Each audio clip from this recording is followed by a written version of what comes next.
Everybody, welcome into the point where we're all doing well on this Tuesday morning. Interesting night in the world of sports. Lots to dive into. There's controversy galore. And I want to start today talking about the draft lottery. Because the dumbest argument to me, the stupidest debate is, the draft lottery is rigged. Every year, fans are upset. Oh, it's rigged. The NHL wanted this player to go here. And it's just like clockwork. People get upset. Yet, when your team gets the player, it's not rigged. It's great. Matthews goes to Toronto, perfect fit. You see Alex Pietrangelo goes to the Rangers. All is well in the world. But then we get to Connor Bedard. The greatest prospect since Connor McDavid, one could argue. And we've all been waiting for this night.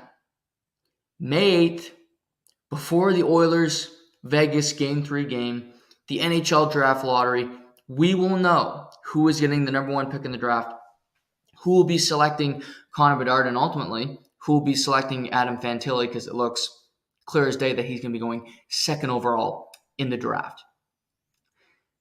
But we go through it. They go through the number of picks. We see Vancouver 11, St. Louis 10, Detroit, Washington, Philly, Arizona, Montreal. Nothing's changed. It's a pretty boring draft lottery. Not much has changed. Nobody's moving up that much. We get to San Jose at 4. They were supposed to pick 4, so everything is as it were. And we get to the top 3, and the Columbus Blue Jackets, who are the second best odds to select number 1, end up with the 3rd overall pick. They drop to number 3, meaning Chicago or Anaheim will be picking 1st overall. And in this case, the Chicago Blackhawks got the number 1 overall pick in the draft, and they will be selecting Connor Bedard. And it was awkward on the telecast. Kevin Weeks and the whole Columbus is going through before the pick was made. This was not a case of rigged. This wasn't a case of the NHL wanted Chicago. And I'll give you an example why. You think of the 2000s, mid-2000s. The Edmonton Oilers won 3 draft lotteries. They got Nail Yakupov, they got Taylor Hall, they got Nugent Hopkins, they got 4. Forgot 1. They won 4 draft lotteries. Do you think the NHL wanted the Edmonton Oilers to win 4 draft lotteries? You think Gary Bettman wanted the Edmonton Oilers, a Canadian market, to be selecting that high 4 times? How about Draisaitl 4th? No. But it's the way the ping pong balls fall. And is it unfortunate for Columbus? Yes. Is it unfortunate for Anaheim? Yeah. But last night what happened was Chicago got lucky, and the NHL ultimately got what they want. They got the perfect outcome. Because the NHL, make no mistake about it, they want Connor Bedard in Chicago. It's a premium market. They've got a great fan base, and it's a team that was great in the mid 2010s. 3 Stanley Cups in 6 years. Jonathan Toews, future Hall of Famer. Patrick Kane, future Hall of Famer. They have precedent. They have been a great organization for a long time. One could argue they deserve this pick over an Anaheim, over a Columbus, who haven't been that competitive. Let's be honest. If we're thinking about what you should get for being successful, well, a team that has been winning, a team that was successful, that had great players, that drafted well, that seems to make more sense to me. That's not how the process works. It just works out in the end. So there was no rigging of the lottery. That is crazy talk. That is pie in the sky. That's a fan thing, fan fiction. Ever hear about that? That's fan bases being upset with how it went. That's people being upset that Chicago, with the whole Kyle Beach situation, get rewarded. We got to remember, Joel Quenneville's fired. Old GM Stan Bowman fired. They got Kyle Davidson, a new head coach. It's not the same regime. It's not the same people. I didn't like what they did. They let everybody go. Great. They addressed it way too late. No ifs, ands, or buts about it. They took way too long. They tried to bury it, and that's never okay. But that doesn't change the fact that doesn't mean this team can never win a draft lottery, or people are upset, oh, well, this team shouldn't be rewarded for doing it. It's a lazy argument, and it's not thinking about the whole picture here. The Chicago Blackhawks got lucky they won the lottery. Columbus, Anaheim did not. That doesn't mean they won't get good players. That doesn't mean they won't be in a good situation. It's just they didn't get Connor Bedard. If you look at the Vegas Golden Knights last night, getting Jack Eichel, although they didn't get him, Buffalo did, not a bad consolation prize. Playing pretty well, a good hockey player. So when we think about all of this, it's not about rigging. It's not about setting up the perfect system or let's give this team this player, this team that player. It doesn't work that way.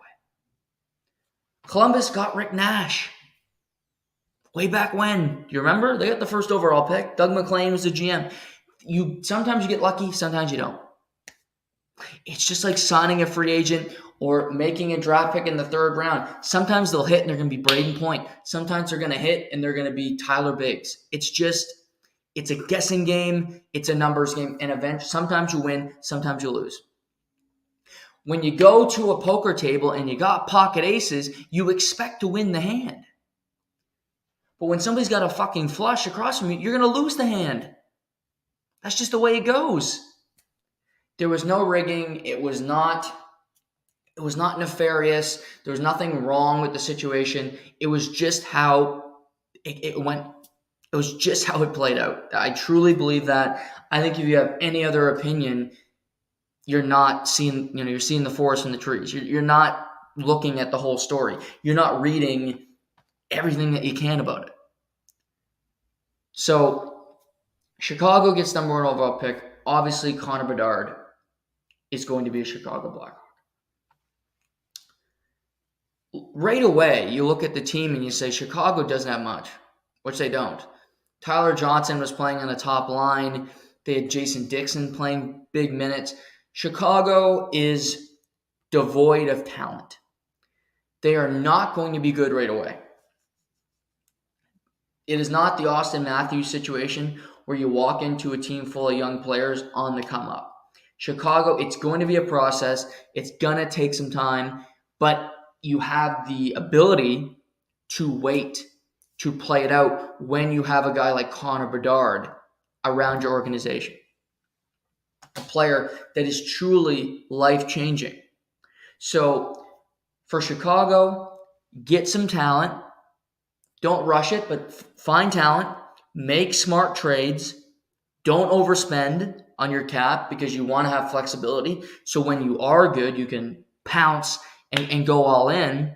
That I think that's their plan of attack right now, is just be aware of your situation, be present, be ready to make whatever decision that you deem appropriate.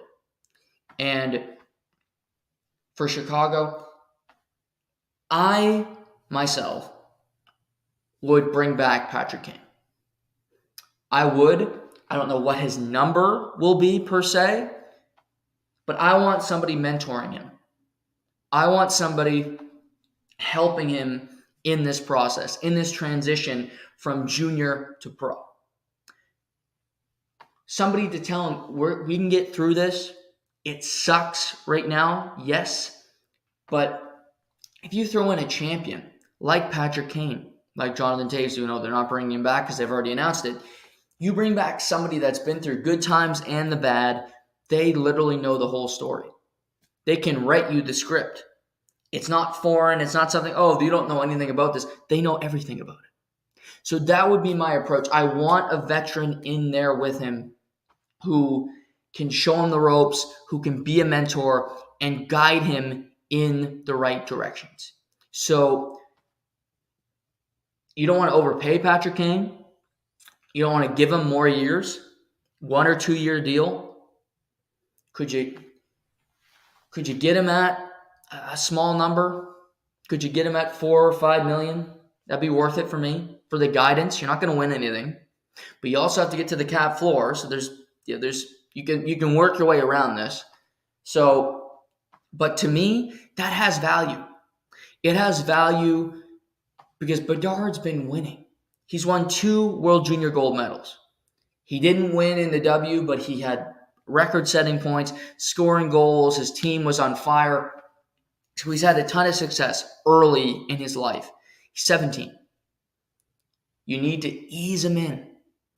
Ease him into this and have somebody like Patrick Kane, or I doubt this player would go there, but a Ryan O'Reilly, who's currently playing on the lease. I think he wants to play for contenders. I think he wants to compete for cups the rest of his career. But maybe if you throw the right dollar amount at him, he'd be up for it.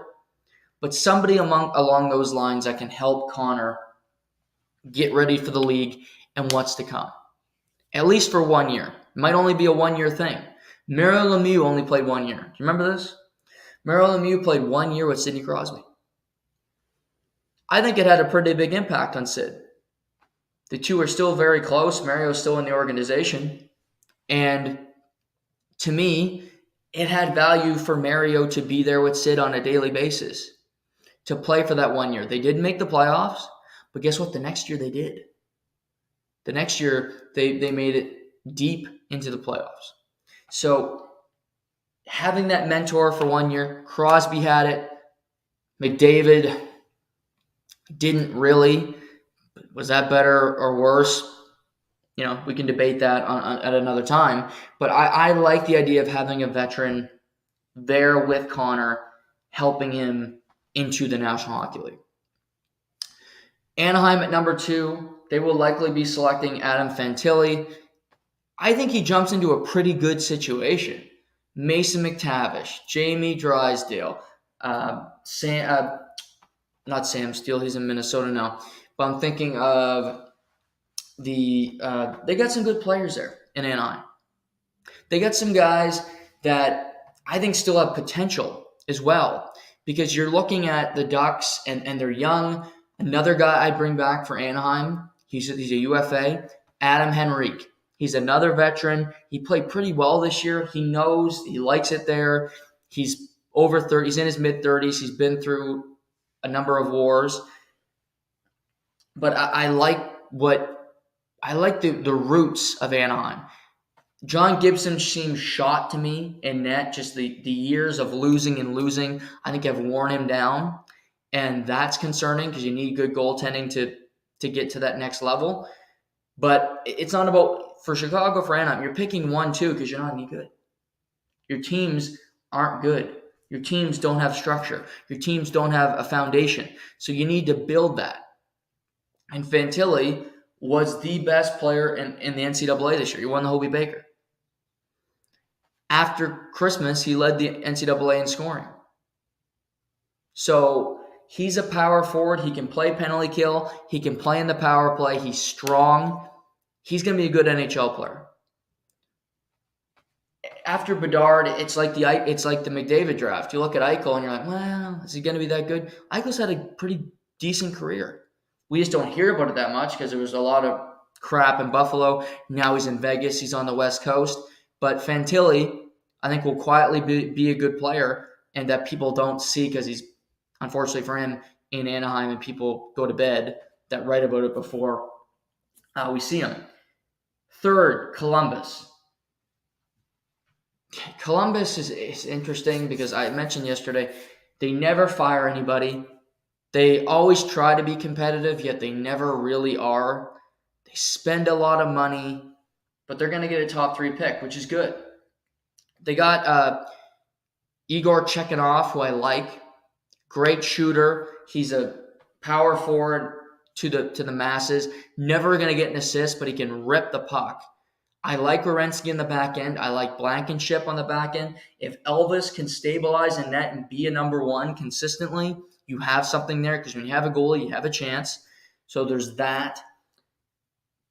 I don't mind the overall look of their team. What I hate about their team is you have Patrick Laine, he's either injured or really inconsistent. Johnny Gaudreau can never be the best player on a great team because it's just the way his style, it doesn't work. The work ethic part, they overpaid him. They gave him the money for reasons that I'll never understand. You want to show people that you're competitive. You want people in your market to believe that you're trying very hard to be this team that's trying to win. It doesn't show well. To me anyway, it's very transparent. So we'll see. We'll see what happens there, but I don't think it makes a whole lot of sense. But for Columbus, I think they got a few options. They can go with Leo Carlsson, who's a center from Sweden. I watched him the last 2 years at the World Juniors. He's got some talent. I don't see a top 3 talent for me. To me, he lacks the offensive creativity that you really want if you're picking a player in the top 3. If you want a good defensive center, you can find them, but I wouldn't take him as a top 3 pick. He's a good player. He didn't pop. He doesn't pop for me, and he is young and he can grow, but he's got good size, and there's a lot to like. Just from what I've seen him, he has some more maturity. Or Columbus could ultimately take Matvei Michkov, who has a few X's around him. Number one, he's signed in Russia until 2026. So he's got the Kaprizov contract. He's got some problems there where he won't be able to play in North America right away. And to me, if you're good enough, if a player is good enough, I don't care how long he's signed overseas, take him. Take him because it's 2023 now. So 3 years, you can have Michkov on your roster. He'll be 21 and come over and play for 15 years for your organization. Think about that. 15 years, you can go play for your team. He's only 21. He's not going to be 27. He's not Hendon Hooker coming out of Tennessee, who's going to be 26 in January. The quarterback for the Detroit Lions now. He's going to be 21 when he comes over. That is not an old man. That'll be in his prime. Look at how it helped Kaprizov coming over, where he played a number of years for CSKA Moscow. The second he got to the NHL, he was a rock star. So it's not all bad. To me, the other thing for Michkov, his father just passed away. He was found in a lake. Haven't heard much about it, but seems like murder to me, but it's Russia. Who the hell knows? I would take Michkov. I like Michkov. I watched him a year and a half ago in Edmonton before the COVID shutdown in freezing ass cold Edmonton, Alberta. And this kid's special.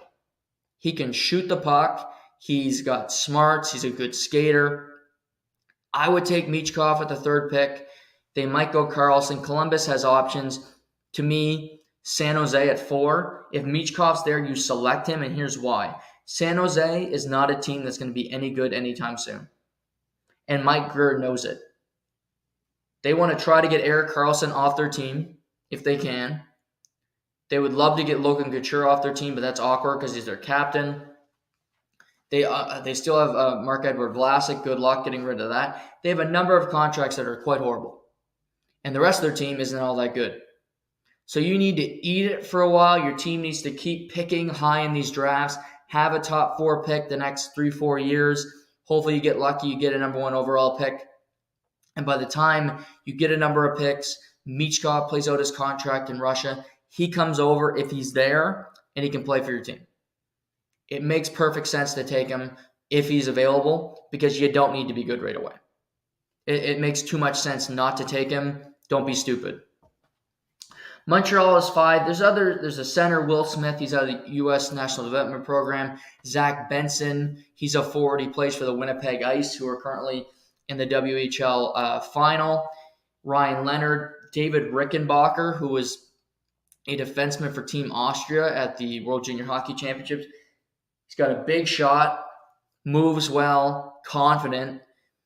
But looking at draft boards, I was looking at this last night. They only have 2 defensemen in the top 13 picks. Rating the prospects, they have 2 in the top 13, Rickenbacker and Axel Sandin Pellikka, who played for the U.S. For Team Switzerland. I liked him. He lacked some, pop a little bit, where he didn't have a great shot. But going through it, Brandon Yager plays for Moose Jaw, small player but a good one. Dalibor Dvorsky is a guy who played for Slovakia, who I liked. Let's see, Ethan Gauthier for Sherbrooke, who had a really solid season. But there's not many great defensemen. It's saying it's not a big defenseman draft when it comes to early in the first round. So for some of these teams, I think we're going to see a lot of forwards come off the board. We're going to see a lot of centermen taken early in the draft. So it's more of a forward year, certainly. But if a team looks at it and they really like Rickenbacker, they really like Sandin Pellikka, you may see them want to move up. For instance, Montreal, what do? They got the 5th pick. If I'm Montreal, yes, you talk about which prospects you like. If you see Will Smith sitting there and you really like him, you could take him. If there's a team that really wants a prospect, I think Montreal's a prime position to trade out of it. And maybe Montreal could trade out of it. You get some more assets, and maybe you can move a contract off your books for somebody to come up and get the 5th pick in the draft. Maybe you say, we won't take as much draft capital. Maybe we won't take a 2nd and a 3rd. We'll take a 4th rounder in return.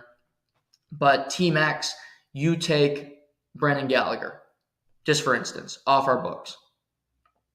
Find a 3rd team, you separate the money, you get a contract off your books, one that's long-term, and you start to eat away at what Marc Bergevin did, signing all these guys long-term. Brendan Gallagher's injured. He's not the same player as he used to be. Yes, he's beloved in Montreal. I don't care. This is about improving your team. And being in a position when you're picking high in a draft, you need to maximize every opportunity that you're given. So look at the situation and say, okay, yes, we could get Will Smith. Yes, we could get Zach Benson. We like these players. But are we going to be good this coming year? Well, I don't know. I prefer if we had a team that had more options in free agency, and you might be better off if Brendan Gallagher's gone and you can spend that money on NHL players. Because let's be real, the NHL is different. It's not like the NFL where you come to the NFL, there's no other option. You're in the NFL. You can't go back to college. You're not going to play the USFL. You're not going to the CFL. You are where you are. You're in the NFL. You're going to be on a practice squad. You're going to be on a roster, period, or you're unemployed. In the NHL, you can always go back overseas. You can go to junior. You have fallback options, and 9 times out of 10, these teams are going to send their kids back to junior. Looking at it, I think Bedard plays in the NHL next year. I think Fantilli plays in the NHL next year. Carlson may, because he's a Euro. I don't think there's any other players that are true locks to play in the NHL next year. Because you're not ready.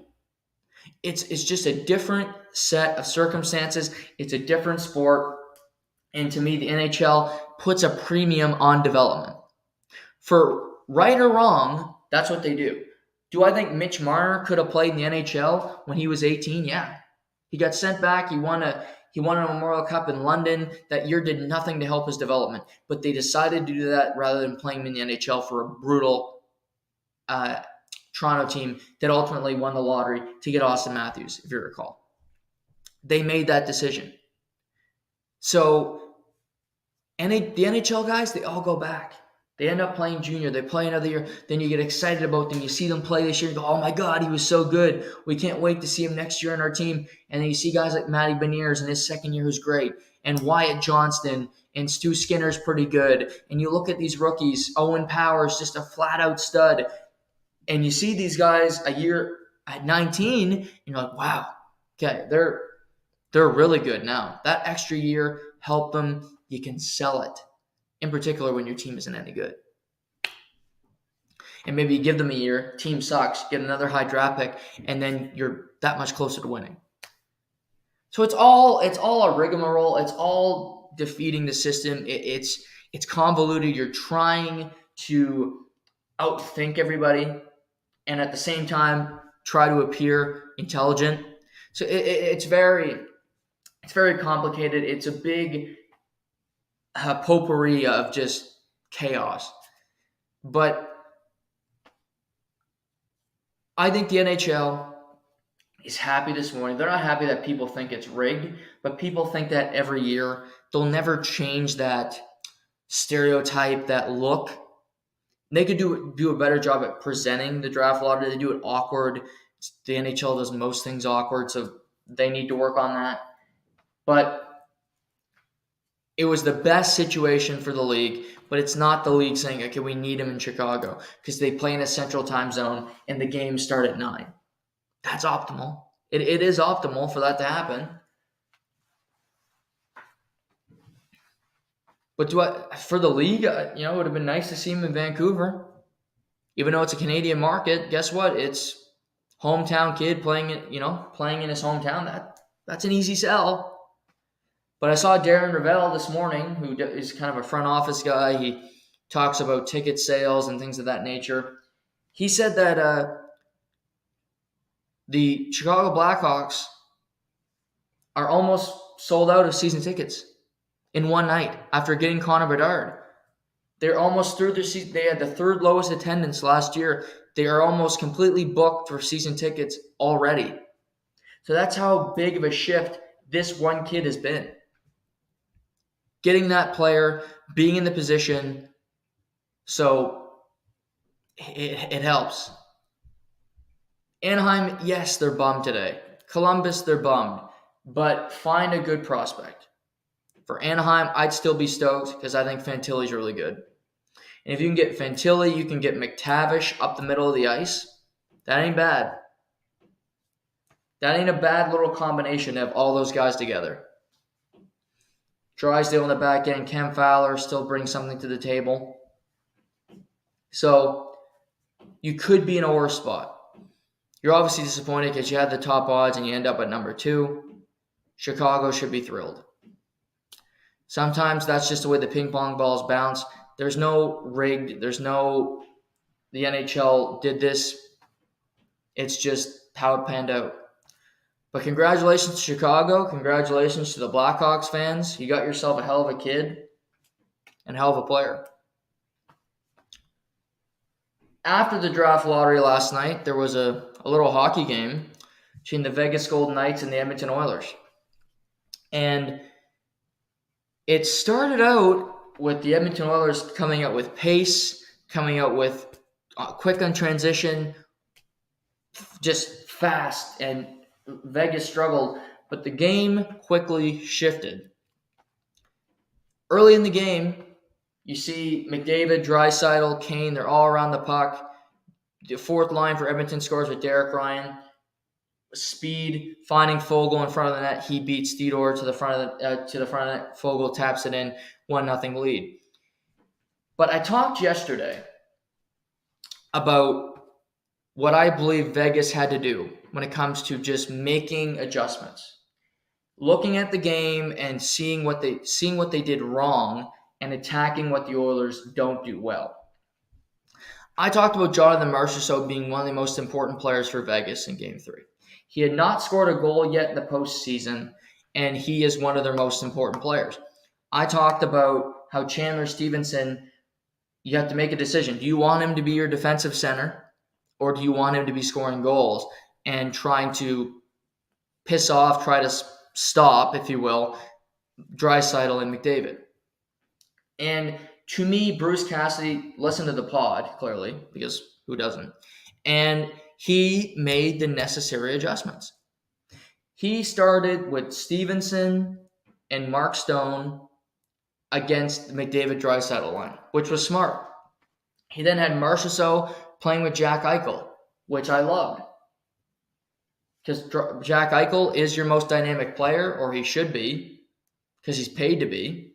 And you get Eichel, you get Marchessault, and in the first period, Jonathan Marchessault scores 2 goals. And they're just based on work ethic. He gets to the front of the net, and who would have seen this coming? He beats Vinny Desharnais to the front of the net. Desharnais 6'6", 6'7". He's a big dude, yet he doesn't play like it, doesn't play with any toughness. And Marchessault beats him to the front of the net, taps it in. Weak play by Desharnais. I don't know why he gets so many minutes, but that's besides me. I'll never figure that out. Then, in the first period, Marchessault scores late in the first to make it 2-1. That was kind of a backbreaker. But it's another play where Eichel finds him the puck. He gets a quick shot on net. It beats Stuart Skinner, and it's 2-1. But in that first period, Vegas kept winning board battles. They went in looking for the puck. They came out with it. They didn't have any trouble on the forecheck from the Edmonton Oilers, and Vegas just kept attacking, going into corners, winning battles. And Vegas is a tough team. You look at Barbashev, you look at Carrier, you look at Marchessault doesn't take anything from anybody. Their defense are big and strong. And to me, Vegas just physically wanted it more than the Oilers. To me, that was a game last night where the Oilers wanted to play the quick transition game. We have all the skill, you don't, and we're going to beat you. It's a skills competition, and we're going to win. And the Oilers will always have more skill than 90% of the NHL. But that doesn't win you games in the playoffs, and they played very lackadaisical. They channeled the Toronto Maple Leafs last night, their Canadian brethren, where they didn't bring any toughness to the game. Evander Kane had nothing to do with the game other than taking a stupid penalty at the end of the first period for no reason. He steamrolls Pietrangelo at the end of the period. And something I noticed from the Oilers last night, I am all for being physical on the opposing team's best defenseman. It makes total sense in the world. But the way the Oilers just completely rushed to hit Alex Pietrangelo last night, being out of position to go hit him, making stupid reads, saying, okay, screw the puck, screw the back check, I want to go hit Pietrangelo. Be smarter. Yes, take your pound of flesh. Yes, make it difficult on him. But it doesn't make any sense when the puck's all the way down the ice, you go, okay, I need to go hit Pietrangelo here. He's been awesome for Vegas. Underratedly awesome. I thought he was so great last night. But so you throw a couple hits and you think you're losing 5-1 after the second period. There needs to be an adjustment made. You need to do something to change the energy, to get something happening. That never did. Don't try to throw a late hit that results in nothing. It's a hit added to the stat sheet, so your fans go like, oh, we're the tougher team and we throw more hits. Who cares? You know who throws more hits? The team that doesn't have the puck. Teams that have the puck don't have as many hits on the stat sheet because they are controlling the pace of play. You hear now across the league, the teams that are losing, the Boston Bruins in the first round threw a lot of hits. You know why? Because after Game 4, they didn't have the fucking puck. The Toronto Maple Leafs, the first 3 games of this series, they're out hitting the Panthers. We're a physical bunch. We need to tell people we're a tough team. Okay, where the fuck's that getting you? The golf course, Thursday morning. That's what's happening. You don't need to be throwing hits when you have the puck, when you're controlling the pace of play. Do you want to throw a hit to make something happen, to spark some energy? Sure. But when it's active and when it's just spur of the moment and happens in the middle of the ice, that's when a good hit is made. Not when a guy's down the ice, I need to go throw a late hit just to make myself feel good, put myself on the stat sheet so I'm contributing here. No, that's worthless. That's nothing. You're adding no value to the team when you do that. The Oilers were throwing useless hits last night. Their defense were all over the place. And McDavid and Draisaitl had a bad game. To me, McDavid in particular has been 70% of himself in these playoffs. He hasn't been that good. I don't see him willing to go into corners for pucks. I don't see him. He's playing better than the big 3 in Toronto, but he's not playing the best player in the world. Draisaitl's been the best player in the playoffs. But in this series, Jack Eichel has been better than Connor McDavid. Jack Eichel stole the puck from McDavid in game one that led into the empty netter. Jack Eichel had 3 points last night.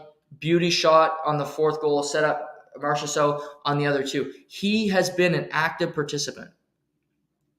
He's been willing to sacrifice. He's been willing to go to the tough areas.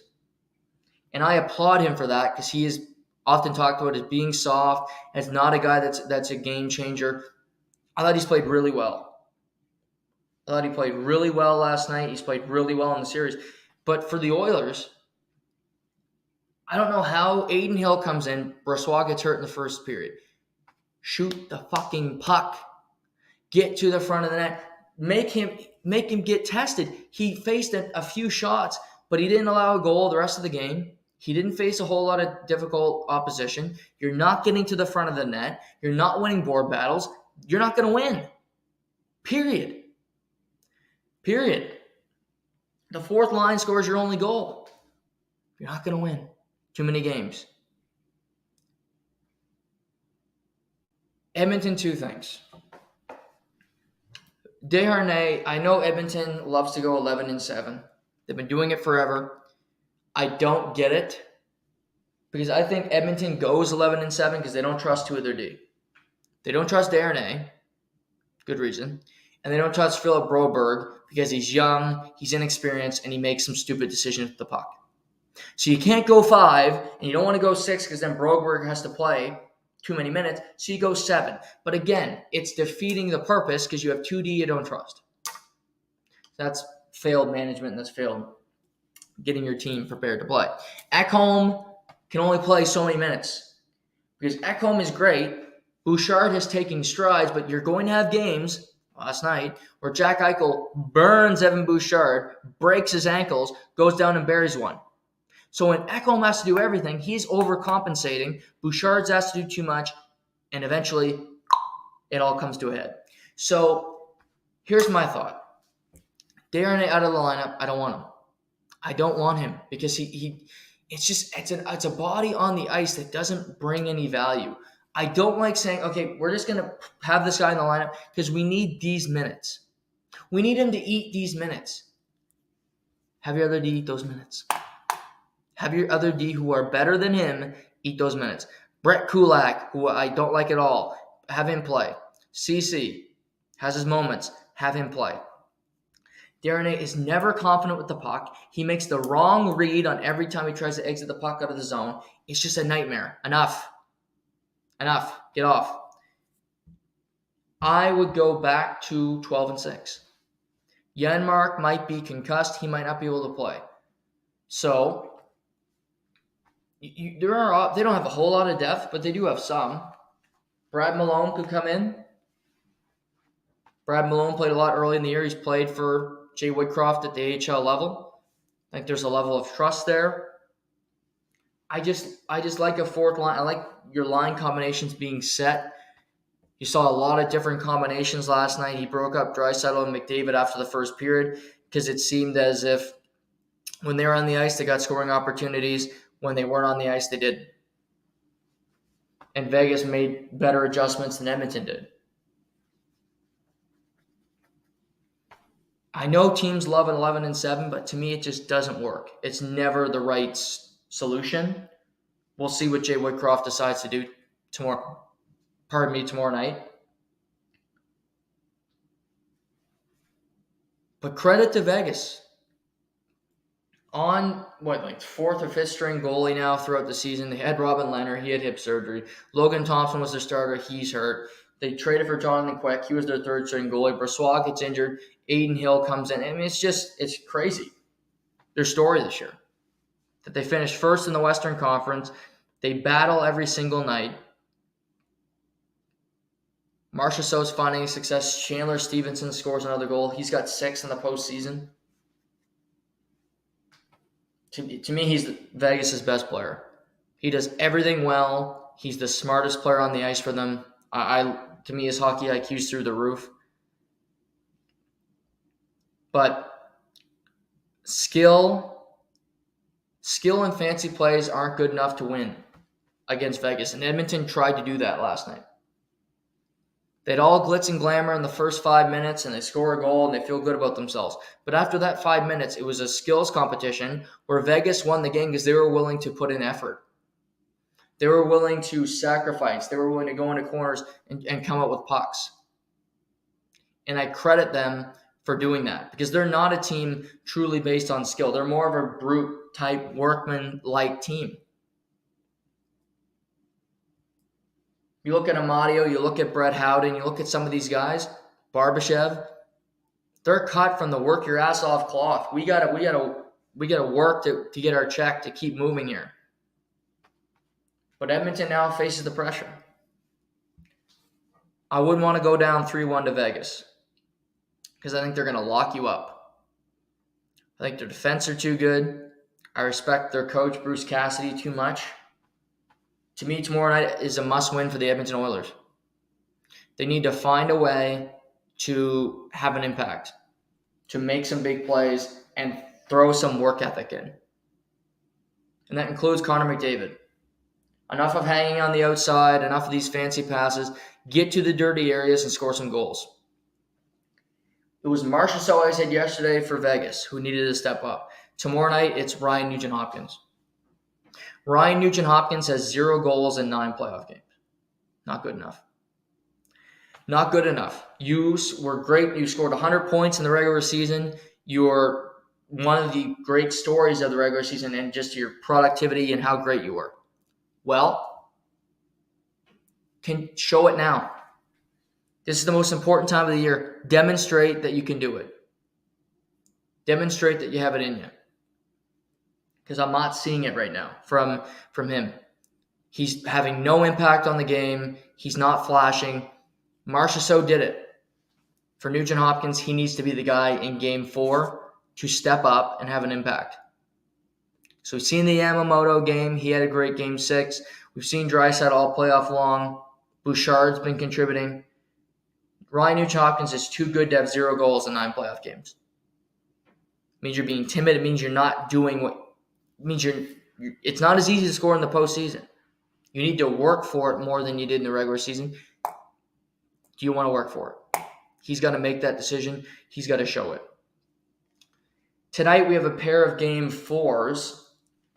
New Jersey, Carolina, and Seattle and Dallas. It's rare to see Carolina get embarrassed, which they were on Sunday afternoon. New Jersey just came out and really hit them over the head. I think Rob Brindamore is going to have his team ready to play tonight. We've seen a lot of blowouts in the second round. There have been very few close games. I think it'll be a close game tonight. I love the play of Jack Hughes, Dawson Mercer. These guys have been really the Trojan horse for New Jersey all season long. But you can't go back to Carolina down 3-1. You just can't. Carolina's lost 2 home games the last 2 seasons in the postseason. And they made the second round in back-to-back years. They don't lose at home. It's incredibly hard to beat them there. They got a great fan base. They can match lines. It's hard to win there. Now, New Jersey's going to have to win one there to win the series, but I want to go back 2-2 and push it everything you got in Game 5 to get it done. You're down 3-1. That's a defeatist mentality. It's going to be hard to win. I still look at the same cast of characters. Hughes, Mercer, Meyer. Jesper Bratt took a step forward. He needs to do more in this series to contribute, to create offense. Luke Hughes had 2 assists. He was great in his first playoff action. But the best players for New Jersey have to continue to be the best players. Because New Jersey has more depth than Carolina. Just like I believe the Islanders had more depth than Carolina. But Matt Barzal didn't have the cojones. He didn't have the wherewithal to use it. New Jersey's fast, as is Carolina. But to me, there's a different level of speed there. Where Jack Hughes gets going downhill, Bratt, the Luke, even Dawson Mercer, who's a power forward-like player, he can, when he's going down, he can start to fly. And this series is weird because neither team has a great goaltender. I don't trust Freddie Anderson. I don't trust Vitek Vanacek. I don't trust Antti Raanta. I don't trust any goalie in this series. So it's very strange. You look around the league at some of the goaltenders that are remaining, they're not exactly household names. They're not guys you would expect to win a Stanley Cup, but somebody's going to win one. And for New Jersey or Carolina, the way the other series is looking, you're going to have home ice advantage in the conference final. Because Florida's the 8th seed. And if Toronto's bounced, that means you get home ice advantage. That's motivation in and of itself. Home ice advantage in a conference final. Jordan Stahl's been great. Slavin's always great for Carolina. Last season, Carolina won 3 home games against the Rangers. They lost 3 road games in their second round best-of-7 series, and they lost Game 7 at home. I don't think Rob Brind'Amour will forget that. I don't think the team will forget that. They were close to getting to a conference final last year, and they had a better team. But they're a year later, they're without key pieces, and yet they could still do it. If I'm Carolina, they play Slavin with Brent Burns. And you want Brent Burns to be offensive. It makes it tough to be a defensive shutdown pair. But I want Slavin playing against Brent Burns. I want Slavin playing against Jack Hughes. Because to me, he's the most pure defenseman. Brett Pesce's very good. Brady Shea's fine. And I like how they set their pairs up where they have one really offensive guy with a defensive-minded player. The Ottawa Senators model with Karlsson and Mark Mathot. But if you have to change it up for tonight, for this series, to see the situation, and say the Jack Hughes line was so fantastic, we got to shut them down because they're the motor that gets this team chugging. Jack Hughes had the first 2 points in Game 3. He got them progressing. That led to Hischier finding success. That led to the whole team kind of chugging. I would go Slavin and Pesce. Against Jack Hughes, Dawson Mercer, and Timo Meier. Because it is New Jersey's best line. It's the line that gets their momentum going. That would be my approach. I don't think Rob Brind'Amour will do it. I think he's going to be confident in Brent Burns and Slavin if they want to go that way to play against Jack Hughes. You're on the road, so you won't get that matchup all the time, but you can work around it. You can work around getting the matchup that you like. If you're a coach that plays matchups, that plays different situations, you can utilize what's at your disposal to get them. I think he can do it. But I think it's gonna be a fun game tonight. But I'm curious to see because I think past years comes in the back of your mind. I think Rob Brind'Amour knows what the series was last year against the Rangers and how it went. And the fact that you won all the games at home until Game 7 and you lost that one. That's a tough pill to swallow. Rob Brind'Amour won a Stanley Cup as the captain, only captain in team history to win a Stanley Cup. Now he's got the most wins in the history of the franchise as head coach. He is the true Carolina Hurricane. And wouldn't it be awesome for him to win a Stanley Cup as a coach and as a player for the same organization? And wouldn't it really, if he could do that, it would justify Don Waddell not doing much at the trade deadline other than getting Shane Gostisbehere and getting Jesse Puljujarvi, who is their worst forward, offensive zone or defensive zone. The other matchup, we got Seattle and Dallas. Miro Heiskanen is day-to-day. He's not in concussion protocol. Sounds as if he may play tonight. He's their most important defenseman. So it's very important that he plays. Seattle just came out and mollywhopped Seattle. Seattle came out and mollywhopped Dallas in Game 3. Fuck. Getting these games wrong. They're all coming together. They completely owned them.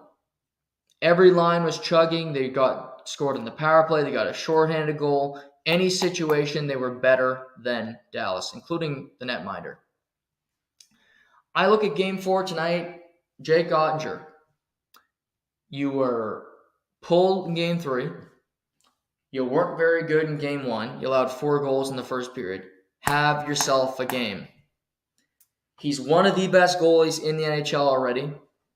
To me, he would be the starting goalie for Team USA in an Olympic situation if the Olympics started today. Yes, over Connor Hellebuck. He is one of the best goalies in the world. You got to play like it.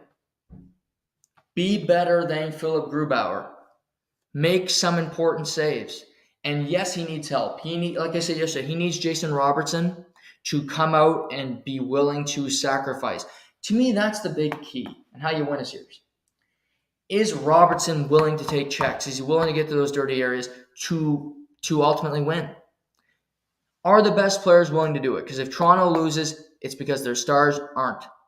If Dallas loses, which they should win this series, it's because Jason Robertson, it's because Roope Hintz, their best players didn't sacrifice enough. And it can be hard on those best players, but that's just the crux of the issue. You weren't willing to do this. You had the opportunity, and it just didn't happen. And you can look back and say, God, if this would have happened, or this break, or we won this overtime game. But to me, it comes down to the minor things. And so far, Dallas has played 9 games. To me, Jason Robertson has been good in about 3 of them. So 33 1/3%. That's not good enough. Do I expect him to be the hardworking guy tonight? I don't. I expect Jamie Benn to bring that. I expect Tyler Seguin, who's had a good postseason, to show that. But the thing Seattle's got is they got a big defense who aren't fun to play against. Alexiak will take his pound of flesh. Adam Larson will play 25 minutes, and he'll just do it efficiently. He'll hit you. He'll cross-check you on the way by. Vince Dunn, these guys, Susie on Seattle, they're a bunch of guys that you've never heard of, but they know how to play, and they know how to play for one another. They got a belief, they got a feeling, they got a vibe about them that's just, we can win here. We shouldn't be winning, but we could win the Stanley Cup, the Seattle Kraken, with no superstar, with no star player. But we could go win a Stanley Cup because we believe as a unit.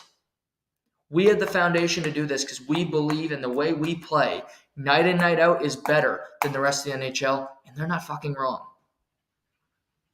And also, Philip Grubauer is playing like a stud, which he wasn't early in the year. Looked like the most overpaid goalie in the NHL. It's funny. Grubauer makes $6.7 million. You got Bobrovsky, who makes $10.5. 2 of the most overpaid goaltenders. You look at the regular season stats, you're like, these guys are complete gas cans. Yet here we go. Bobrovsky's got a 3-0 series lead in the second round, and Grubauer has a 2-1 series lead in the second round. Funny how it all comes full circle. But Jake Ottinger, you are better than Grubauer. You just are. You make less money than him, but you're better than him. You need to show it tonight. Because that Seattle crowd's going to be crazy. That Seattle crowd's going to be bumping. And they want that 3-1 series lead going back to Dallas. Put all the pressure on the Dallas Stars. If I'm Dallas, I don't want that smoke. I want a 2-2 series heading back to Texas. I want to earn that tonight. The one thing Dallas can do is at 5-5, you're not going to beat Seattle. Move your feet. The Seattle defense are big, but they will take penalties.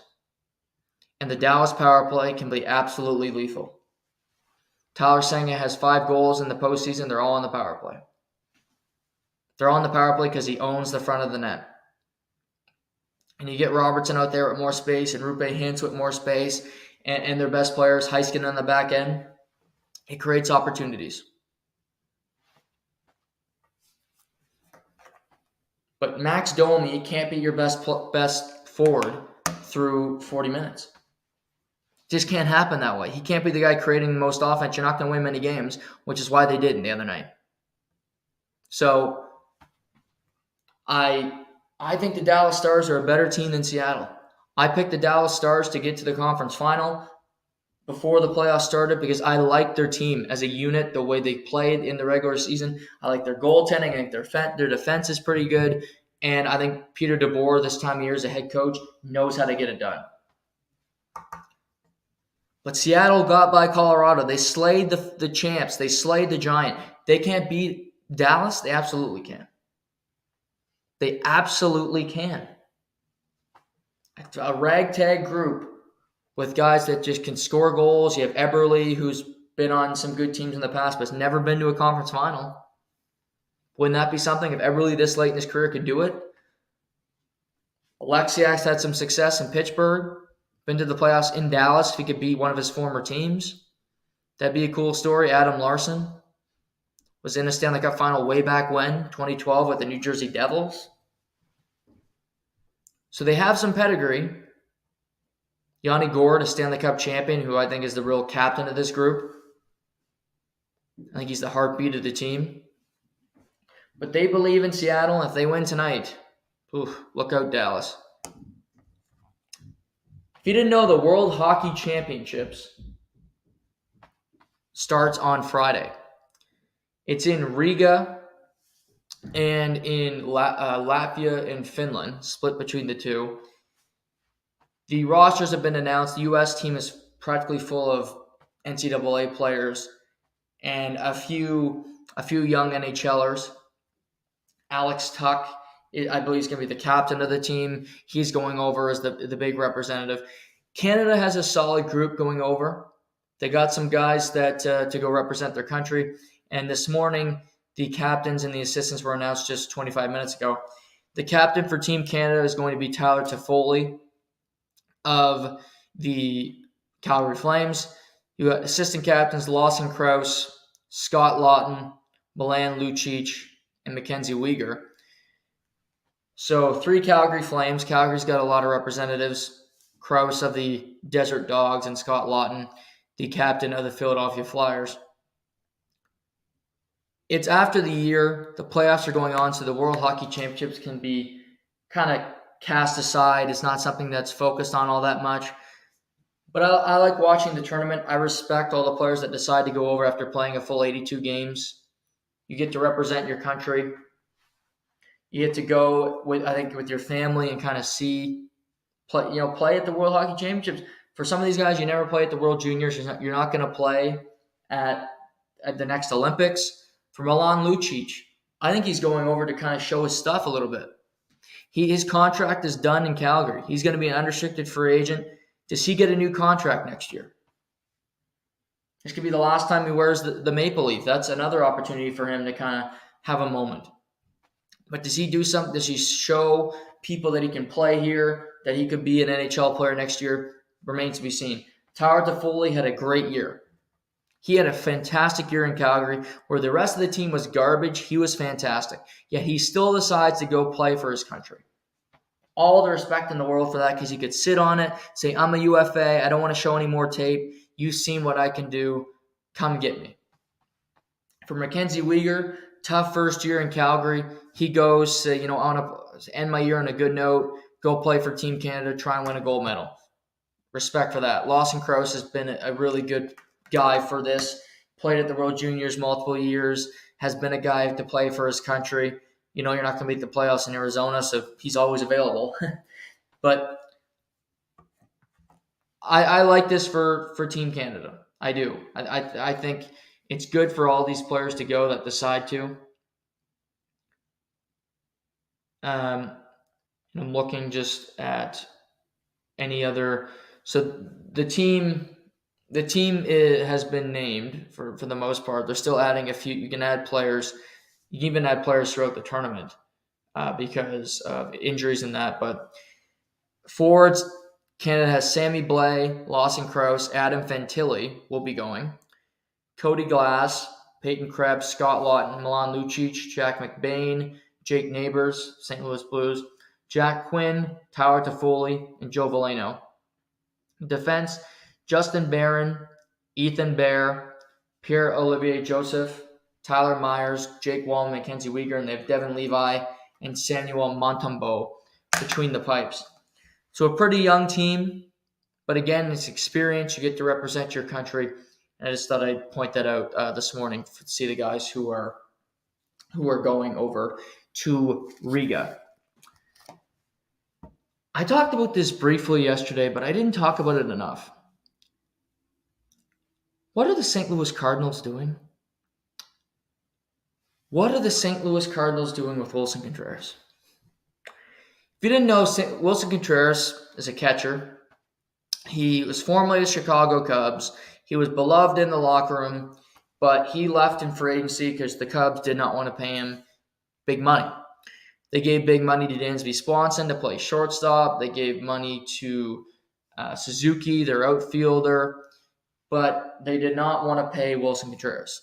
He decides to go to the biggest rival they have, the St. Louis Cardinals, to be their catcher.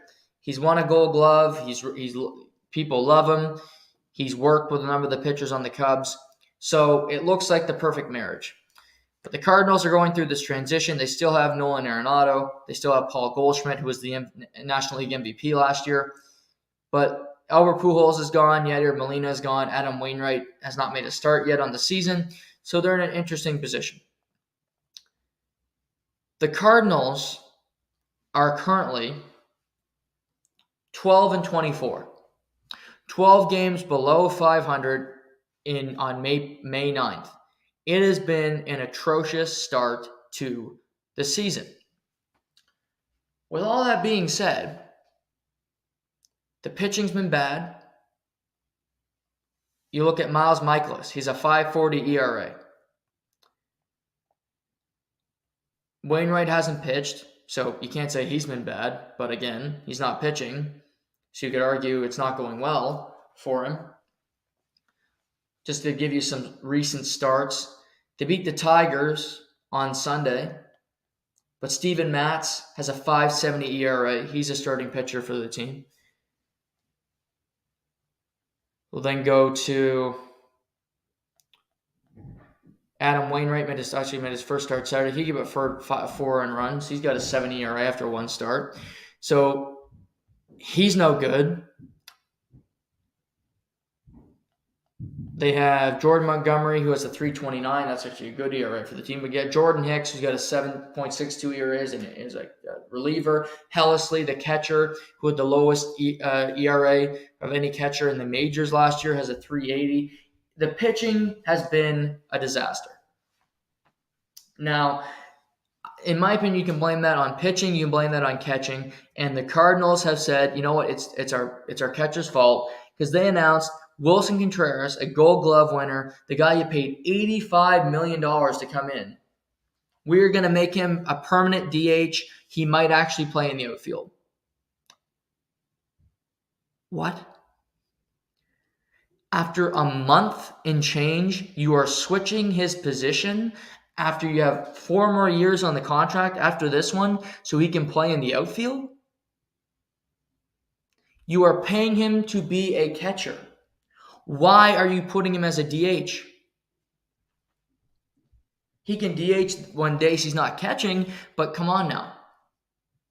Make this make sense.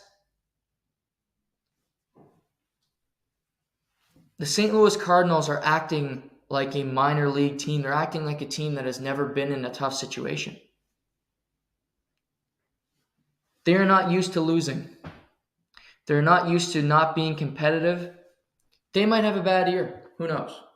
They've won their last 2 games against the Tigers, against the Cubs. Willson Contreras went 2 for 3 last night, including a home run off Marcus Stroman. So he's doing with the bat. He's batting .270. He's having a solid start to the season. Especially for a catcher, hitting with that average is really good.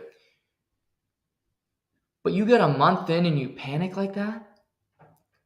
So now if you put Contreras back behind center, you look desperate. You look like you made a mistake, and you don't want to do that. You want to show confidence to your organization. You want to show confidence to your fans that we know what we're doing here. Willson Contreras is not going to be a designated hitter for the next 4 years. Not going to happen. He's not Miguel Cabrera. He's not Victor Martinez when they were in Detroit. This is a completely different situation. He's still in his prime. Maybe just the pitching wasn't going so well. You never heard last year with the Blue Jays when Barrios was a gas can and Gosman wasn't all that good for an extended period of time and Kikuchi was no good, that, you know what, let's get Alejandro Kirk permanent DH. That never happened. That never happened. And the pitching was bad all year long, other than Alek Manoah. Other than Alek Manoah, everybody was pretty piss poor for periods of the season. And there wasn't panic. The Yankees are not having great success this year.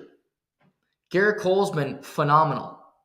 But you look at Nestor Cortez, not as good as he was last year. You look at the rest of the rotation, numbers aren't all that strong. The Yankees are 4th in the American League East. Woof. You're not hearing, well, let's move our catcher. Let's get a new catcher. Let's bring in new pieces. Let's let Aaron Judge play second base because we're struggling. Maybe that'll change things up. No, that's a panic move. That's a stupid decision. That's not smart business. I don't understand this from the Saint Louis Cardinals.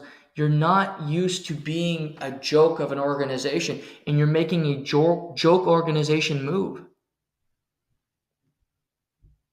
You don't panic after a month. You got 162 games to play. You are in the National League Central, for Christ's sakes. The National League Central is as chaotic as it gets. Currently, the Pittsburgh Pirates are in first place. 21-15, Milwaukee 20-15, Cubs 17-18, Cincinnati 14-20. Yeah, you might only have 12 wins. You are 9 back currently of the Pirates. The Pirates are not making the playoffs. I'll tell you right now, Pirates aren't making the playoffs. Book it, stamp it. They will finish below Milwaukee. They will finish below the Cubs. They might finish above Cincinnati. I'm not saying the Cardinals are going to be world beaters. I'm not saying the Cardinals come back to make the playoffs. But you can have a bad year. It can happen. The Cardinals fans are the most loyal in baseball.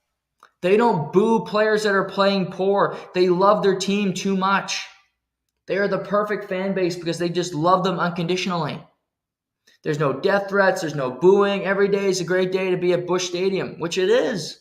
Seems pretty fun. But Wilson Contreras is now a DH? Let these other joke teams make mistakes. Let the Rockies sign Chris Bryant. Let them be stupid. Let them make the mistakes. Okay?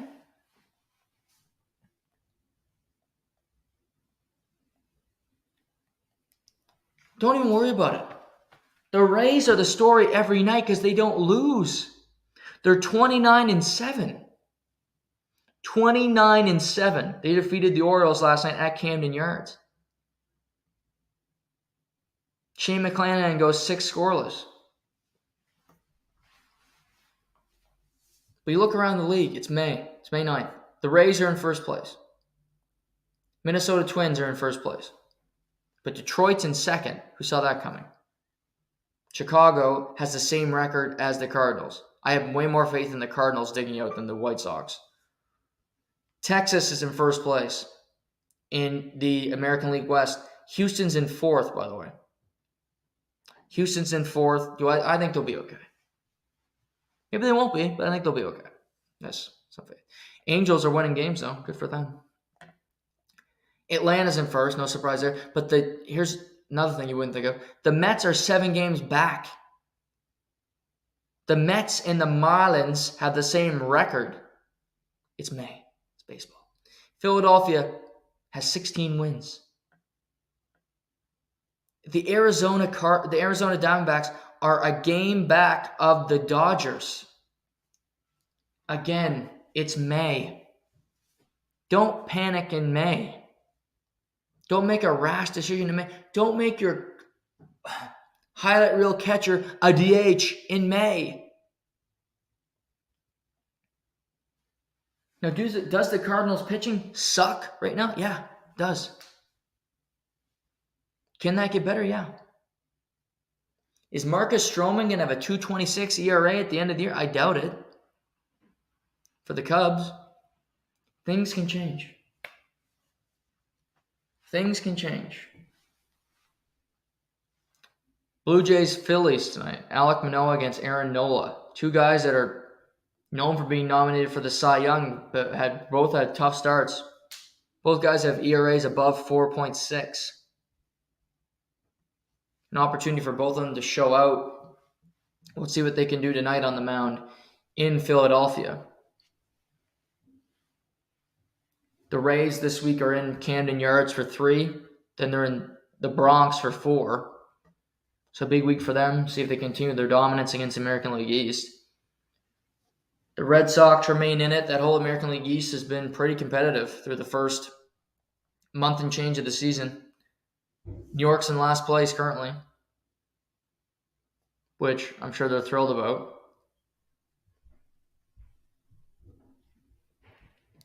It's early. It's baseball. You play 162 games.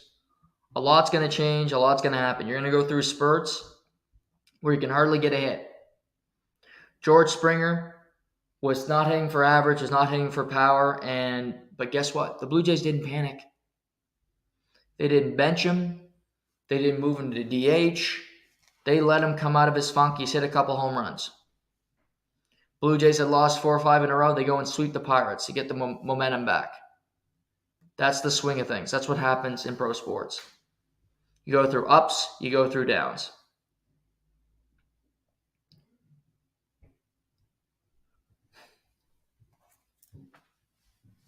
It's interesting, certainly, what's happening here. In the NBA, Nikola Jokic was not suspended for making contact with new Phoenix Suns owner Matt Ishbia. It's a good thing. Shouldn't have. If anything, Ishbia should have been fined. He was not. Don't touch the players. Just as a general rule.